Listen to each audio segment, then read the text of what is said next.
As October winds down, the weather is changing. This is a live look outside at the CDOT camera up near Vail Pass, where you can see the roads are plowed, but they still look a little bit wet. And that snow that has been falling has now been pushed to the side. But earlier today, I-70 was a different scene, shut down in Georgetown and Floyd Hill area because of a semi that jackknifed, and someone was killed in this accident. It happened just after 7 a.m. and the highway had to be shut down for several hours while state troopers did the investigation of the accident and also had to clear the road.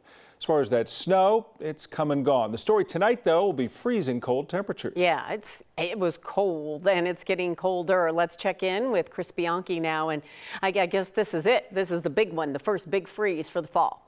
Exactly right, Kim and Tom. The big story for tonight will be those really cold temperatures. It is going to be our coldest night so far this year. So that means you can see some of that sunshine starting to break through here into the Flatirons from, I believe this is coming from Boulder, and you can see some of that sunshine starting to break on through. And the reason I point that out here is once you get those clear skies, you get light winds, that is the perfect kind of recipe to really cool things on down. So we are expecting those temperatures in some cases drop down into the mid to upper 20s. But in terms of the snowfall that we saw today, some parts of the mountains picking up as much as 9 inches of snow just today alone. Into the metro area, 6.3 inches of snow for our friends up in Genesee. Down to Douglas County, did see one total of 5.5 inches of snow out by Greenland. Now that snow pushing south, so the majority of the snow out by Walsenburg, far southern Colorado, out by Raton Pass in northern New Mexico as well. But still a little bit in the way of some snow out by Castle Rock, the Pinery on west of I-25. That's where we're still seeing a little bit of light snow at this hour, but even that is starting to fizzle on out as we speak. Southern Colorado feeling the majority of that snowfall, including, by the way, a little bit of thunder snow out there into the wet mountains just the east of Alamosa and the sand dunes. But that snow, again, pushing south and east. And by about 9 o'clock tonight, most of the snow is over and done with. We're going to see clear skies. Again, that is the recipe for some really cold temperatures. Right now, we're at 43 here in Denver. But again, clear skies, light winds, unfortunately the perfect recipe for really cold temperatures. Mid-20s for us, very likely here into the Denver area. So if you haven't brought inside that vegetation, you haven't taken care of the garden yet, well, now's the time to do that. So again, Kim and Tom, yes, we did see some of that snow today. I know that's kind of probably the big takeaway for a lot of us, but the story, it's going to be those really cold temperatures tonight. Well, you have the words killing freeze up there. It's kind of scary. Yeah. I mean, what I mean by that is that if you've got tomatoes that you've been plucked or anything like that, you're going to want to bring those inside. Otherwise, well, you can wave goodbye to those tomorrow morning. All right. I'll be bringing in the rutabagas. Rutabagas. Some people really like rutabagas. I know. I might have some. Okay. If I do, I'm unaware of it. Thank you, Chris. Of course, we're coming up on a year at the end of this year since the Marshall Fire. Well, Mountain View Fire Rescue is now recognizing some of the heroes who responded in the early hours of that disaster. 9 News reporter Jaleesa Rosari joins us now to share how the department made some history today. Jaleesa. Yeah, for the first time in Mountain View's history, the department gave out the Medal of Valor. This is awarded to someone who went above and beyond the call of duty. The department says Deputy Chief Sterling Folden did just that when the Marshall Fire started burning and spreading. Mountain View says Folden saved 4 lives that day. He went into original town Superior and found a family that had not left and convinced them to evacuate. He attempted to follow them out but was cut off by the fire. The department says he was able to find an opening and escape, only to find an elderly couple unable to get out. He put them in his car and brought them to safety. Folden doesn't consider himself a hero. Instead, he looks to all the neighbors that helped one another that day. Don't forget is a big success that day was neighbors helping neighbors.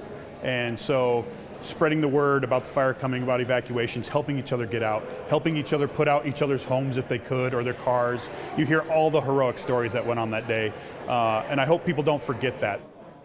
Now, Folden says he was born and raised in Boulder, so this fire was very personal to him, he tells us. Not a day goes by that he doesn't think about the fire and the lives it has impacted. And Kim and Tom, he says he, of course, hopes to never see a fire like that again. Yeah, he speaks for all of us as far as that, but when Sterling Folden says he doesn't think of himself a hero, you think of what if those people hadn't had Sterling Folden there that day.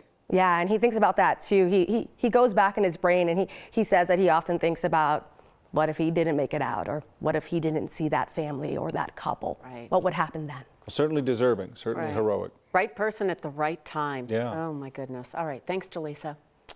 It is National ADHD Awareness Month, and parents or teachers who have children with attention deficit hyperactivity disorder or autism spectrum disorder now have a new way to try to help their kids who may be struggling. Unstuck and On Target helps elementary school age children, and now more kids are getting access for free. Here's 9 News reporter Courtney Yoon.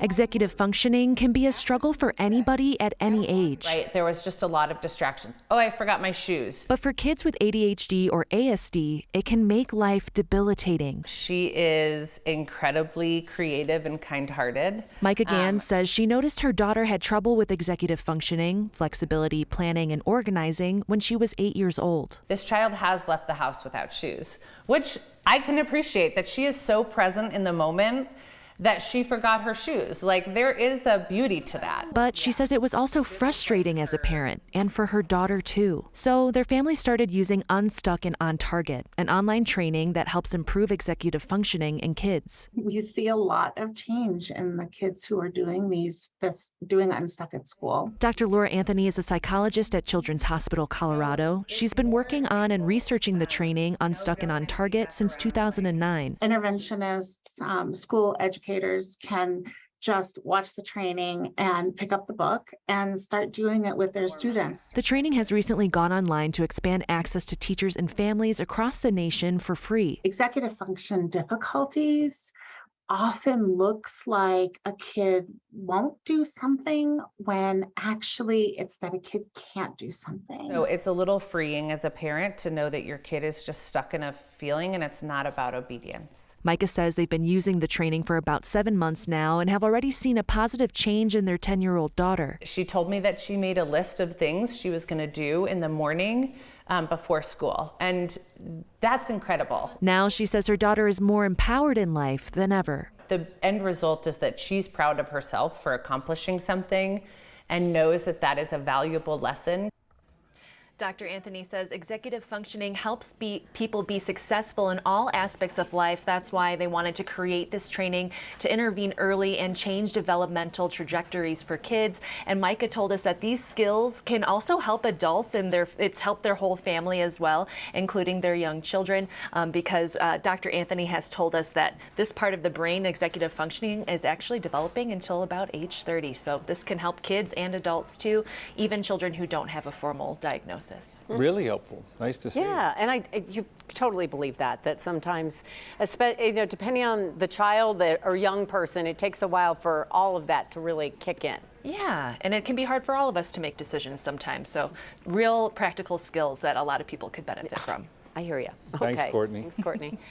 We are less than 2 weeks away from Election Day, and more than 300,000 Coloradans have already turned in their ballots by mail, or they've put them in a drop box. That's a lot, but there's still a couple million more that need to be returned. Now RTD is partnering with the state to try to make it easier, offering free rides tomorrow. That's to mark National Vote Early Day. They'll be doing it again on November 8th. Of course, that's a week from Tuesday, Election Day. RTD officials say many of those ballot drop boxes or voting centers are along bus and train routes, and they want to take away what they say is one of the biggest barriers to voting, and that's just access to the polls. Providing system-wide zero-fare transit access on general election days further reduces barriers to polling places. With this initiative, the playing field is being leveled so that the constitutional right to vote is accessible to all registered voters. Here's another reminder, all ballots need to be in drop boxes by 7 p.m. on Election Day or they won't be counted. If you want to mail in your ballot, that needs to get postmarked by Monday, which is Halloween. That will make sure that it gets to your county clerk's office in time. Even before the clerks start to count those votes, there are already some legal challenges being fought. They're trying to sow doubt about the outcome of the election, and that could signal a contentious post-election landscape. More than 100 lawsuits have been filed this year around the upcoming midterms, the most litigation ever before an election. The lawsuits, largely by Republicans, target rules over early voting, mail-in voting, voter access, voter machines, voter registrations, and the counting of mismarked ballots and access for poll watchers. Democrats also have similar efforts underway, with more of a focus on making voting easier and helping those denied a chance to vote.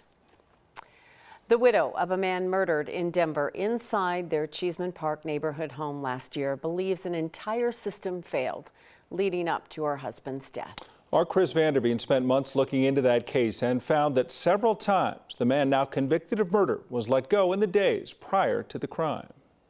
Mr. Murray, your case is 21 CR 1941. Inside a courtroom, prosecutors seek a $25,000 bond on a possible felony charge. Mr. Murray is a significant danger to the community. His defense asks for what's known as a PR bond, basically a no cash up front promise to return. We'll let Brian tell you what happens next. Were you surprised when the judge in Boulder County let you go? I'm not gonna lie, I was very shocked. Okay, I want you to stay on the line with me, okay? And I'm gonna stay on the line with you, okay? His full name, Brian Murray, and his is a story of a broken system with real consequences. In 4 days, he left 2 ERs, 1 jail, before finally doing this. Oh my God. Okay. I've got help on the way, okay? In need of cash to get out of the state, Brian Murray went to Denver and into the home of a man he knew. He left in that man's car. Why do you think he's dead? Because there's blood all over the floor, and there's blood all over him. Stu Habel's wife found Stu in their basement, battered and beaten. I will never see the old Stu. All I see is his dead body. Yeah. Coming up tonight at 9 and 10, Chris will have the entire story of what did happen to Brian Murray. It's a story not just on the court system, but how we deal with the severely mental ill. It's an original investigation you'll see only here on 9 News. Earlier this week, we told you about an Avs ring up for sale, the championship ring. We're checking in on the price, seeing as the auction comes to an end. Also going to be checking in London. Rod Mackey and Mike Kliss will join us, talking about what George Payton had to say as far as his support for head coach Nathaniel Hackett. And an image that's gone viral, a coal miner in Kentucky showing up straight from work at a basketball game with his 3-year-old. I'll tell you the story behind the picture that's gone viral.